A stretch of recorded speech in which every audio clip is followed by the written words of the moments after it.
Now, a new British national daily newspaper has hit newsstands on Monday, attempting to lure back readers that have fallen out of love with the print media. 2 million copies of the new day will be given away on the first day of its launch, and it comes just a week after the independent newspaper announced it would close down its print edition. It will now only be offered online. We're joined now by Asli Tunc. She's the Professor of Media Studies at Istanbul Bilgi University.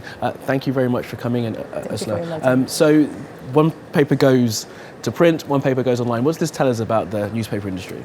Well, it's actually complicated because the target audience is different.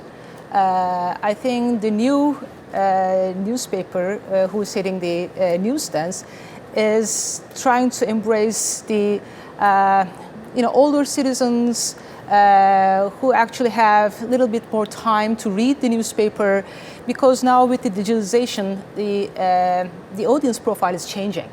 But in the UK, the tradition to having and reading the actual print newspaper is still solid and it's still there. It's still very popular. I mean, but the UK did go through a bit of a issue with newspapers, with phone hacking and various other things. So it is interesting that they're bringing out a new print edition. I mean, the success of it is going to depend on how many people they can get to actually start buying it and reading it. Yeah, and it's difficult in a digital exactly. age. And the business model is different. I mean, I don't know whether they will survive, to tell you the truth, because while the new newspaper says we will be optimistic, we'll be politically neutral, I don't know. I mean, it's a difficult line to try and tread, because people do want opinions. I mean, just sort of bringing this wider than just the UK, there's a vibrant newspaper scene in this country, but there are lots of newspapers with lots of various different political standpoints. I mean, how do you think the print industry globally is looking at the moment? Yeah, actually in the US there are a lot of newspapers folding, and the circulation is dropping rapidly. So there is a big problem in terms of advertising revenues. And of course the news consumption habits are changing among the young readers. So in Turkey, of course, this is totally different.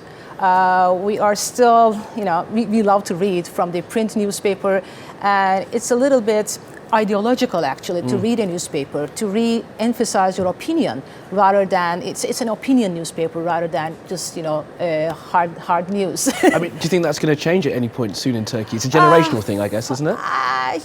Yeah, I mean, a lot of, actually my students don't purchase newspapers now. They are reading from the internet, on their tablet. So I think it's changing, but still we are in transition. So people love to purchase newspapers still. Absolutely. Okay, Asli, we have to leave it there, but thank you so much for coming in to join us. Thank you.